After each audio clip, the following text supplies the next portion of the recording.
how to know ahead of time before your relationship even start, how to know if your partner is going to be an abuser.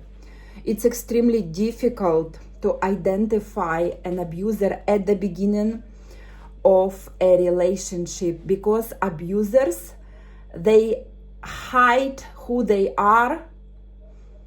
At the beginning, it's easy for them. They put a mask on and they appear very polite, nice, intelligent, very pleasant personality, funny, great time. They may even take you on a very nice dates. So you will be swept off your feet. But don't be fooled by their behavior. Always test your partner, always. Because you need to be safe, especially as a woman. You need to always keep in mind your safety. So what are these tests? How you can test your potential boyfriend? At first, just the most important thing, take your time. Abusers, they like to rush into everything. They like to tell you, I love you right away. They like to sell your dreams. Tell you they want to get married ASAP. They tell you they want to have children with you. They want to spend the rest of their lives with you. But don't get fooled by these words. Remember, words are not actions. Always look at their actions because they speak louder than words. Don't believe abusers. Don't believe these people who rush to live life. They want everything ASAP. Life doesn't happen this way. A relationship, healthy relationship, they don't evolve so quickly. There has to be a base, a foundation for the future family, for the future relationship. And if your partner, your future boyfriend is rushing things, and he is hurrying up to get married, to get engaged, to introduce you to his family, to get introduced to your family, it's not a good sign. It's already a huge red flag. Be aware and take things slowly, just slow down. In my most recent relationship, everything happened again so quickly, I couldn't even blink. He told me within second date that he loves me and that he wants to spend the whole life with me and build a family with me. And because I was in totally different state of mind, I was like under hypnosis. I was in a trance state of mind. I was not myself. I moved also really quickly, even though I knew it was a red flag, but I just forgot about safety. I forgot all these rules. So don't do the same mistake. Take things slowly and listen carefully to everything he has to say, because if this person is indeed an abuser, he will lie, and eventually you will catch his lies. My previous abuser, my most recent abuser, he was a pathological liar, and I didn't recognize it at first because he was wearing a mask. He appeared very intelligent, very smart. He told me he was a professional fighter, and I believed. I was stupid enough to believe. And now I realized, after I broke up with him, he was not a professional fighter. And how I found out? Because when I wanted to go to boxing training, at first he said he was going to participate, and then he denied. He said no, he would not attend my boxing training. And it seemed like innocent excuse that he wanted to drive around, but only now I realized it was not an excuse, because he didn't want to expose himself. If he went to training, if he would have come to training with me, I would see immediately he was not a professional MMA fighter as he stated he was. So guys, be careful. Lies, they don't add up. You will catch him eventually. So that's why you need to take your time and listen to his life story, what he is telling about himself, what he's telling about his family members. My most recent guy, my ex-abuser, he told me that both of his parents passed away immediately in a car accident. And I believed, and now I realized it may be a lie. Maybe everything that he had told me was a lie. Now I question every word he said to me. Because pathological liars, they cannot help themselves but lie all the time, with a purpose or even without purpose, just because that is who they are, a liar. So taking things really slowly and see how things progress naturally is, I think, the most important thing. And also, if he wants to see you every day, no. Say no. Say you're busy, say you have other things scheduled, and deny his easy access to you, especially at the beginning of the relationship, because you need your time to analyze everything, to think about his behavior, his words, his actions, to process everything. Don't rush. See him once a week. See him once every 10 days, not more. Take more time away from him at the beginning, because abusers, they like to push you to move in together ASAP. That's what all of my abusers did to me. They tried to move in with me or to move me into their place. They just wanted to be all the time in my personal space. I was stupid enough to believe that they really wanted to be around me. No, they use this strategy only to get in your space, to gather more information about you, about your personal life, about what you do on a daily basis. They want to gather information about your friends, your close circle, about your family, who you talk to, who texts you, where you work, where do you go. They want to know everything, your whereabouts, your locations, your favorite places to go to eat, your favorite places to go for a walk. They want to know everything. And that is why it's very dangerous to let them into your personal space. Don't let them move into your home, and don't move into their home, because you will be locked in the same space, and they will watch you, and they will gather very valuable information about you and use later on all of this information against you.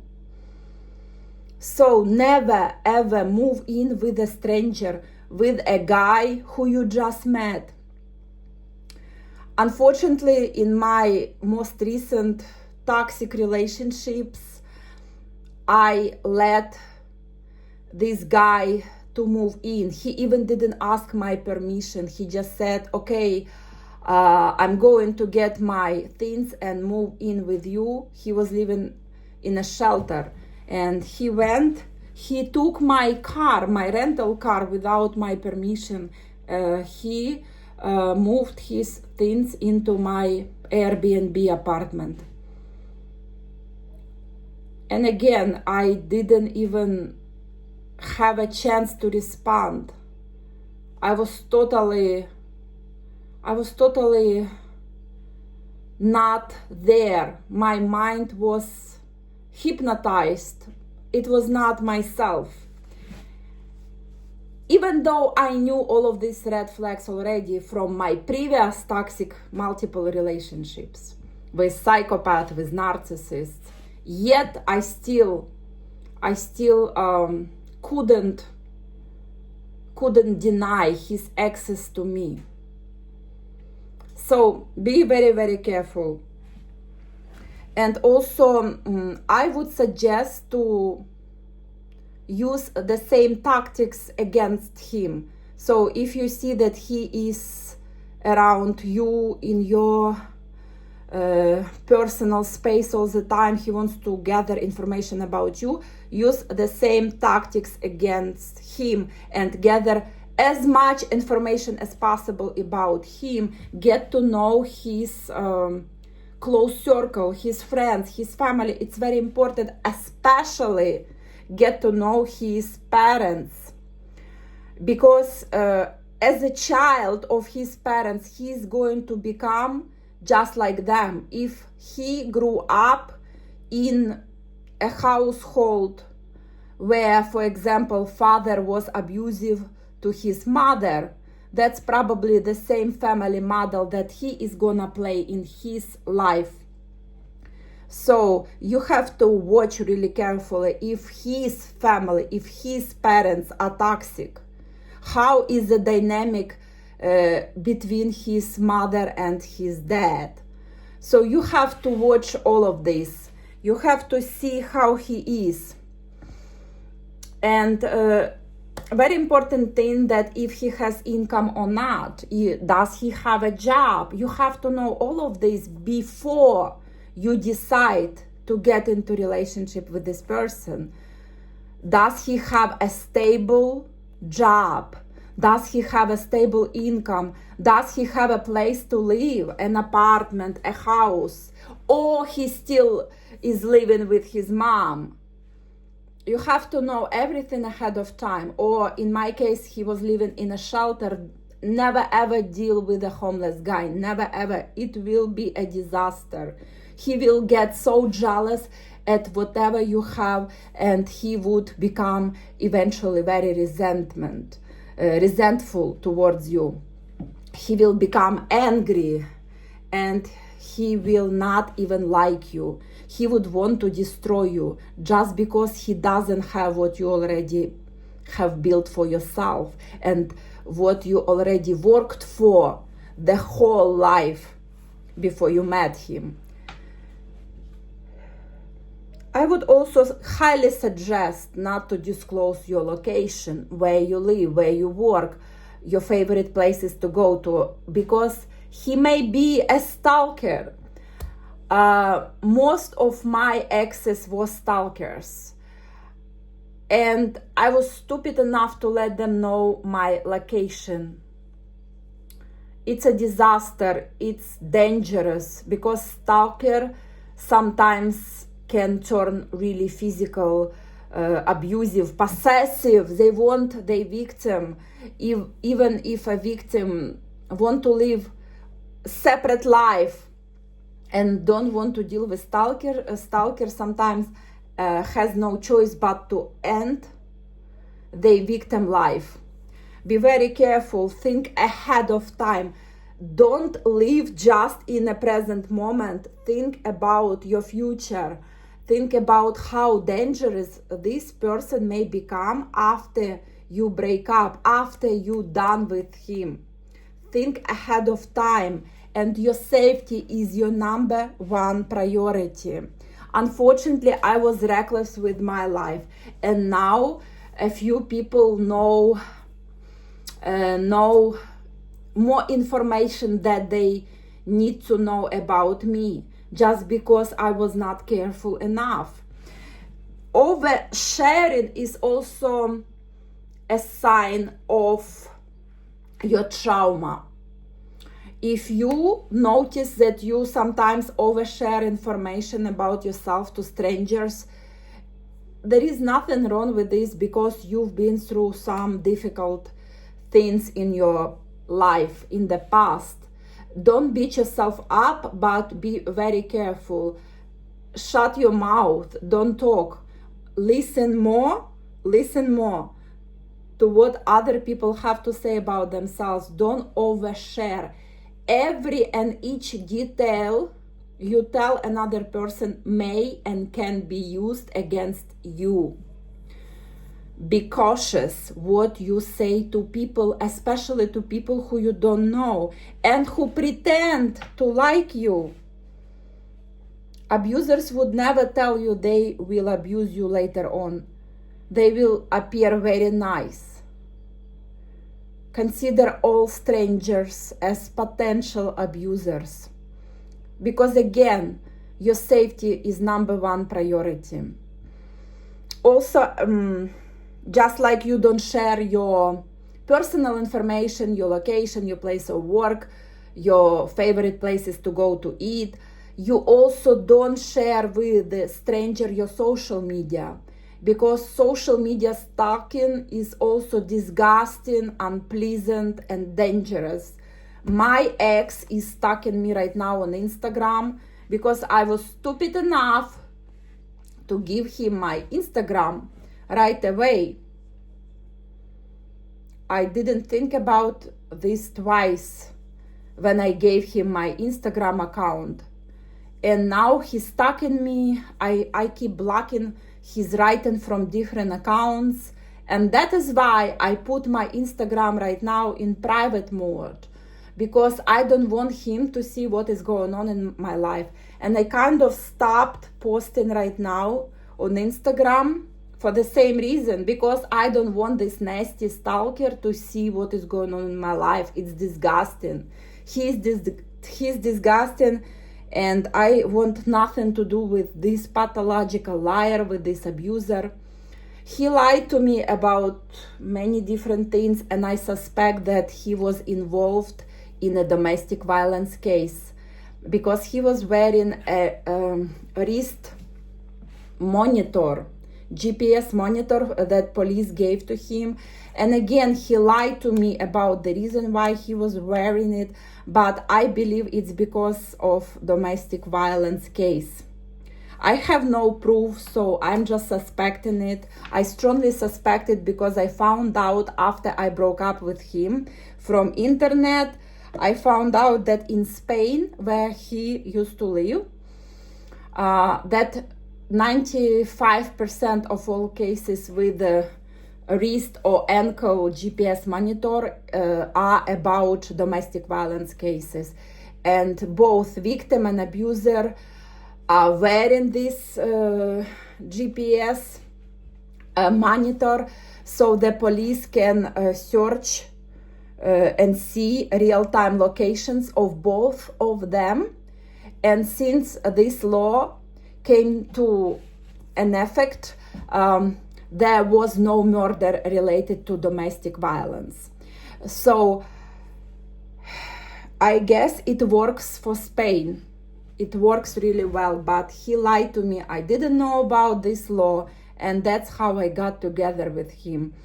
If I knew about this law ahead of time and I saw this monitor on him, I would never get involved with him, because from the bottom of my heart, I don't like, I hate people who put hands on women, on their partners. There is no excuse for such a behavior, and I don't tolerate abuse in any shape or form. So guys, ladies, be very careful at the beginning of the relationships. I know that sometimes you want to be loved, you want to believe in these fairy tale stories because you watch, just like me, too much movies, too much stories on internet about romantic love. But in real life it's not so rosy like in all of these movies. Life is different. Life is more dangerous and unpredictable. At first this person tells I love you, and next time you see they are stalking you and trying to end your life. So be just very careful. That's all I wanted to say for now, and I hope you enjoy your day. Stay single if you can, because it's the best life that you can live. Single and happy. Bye.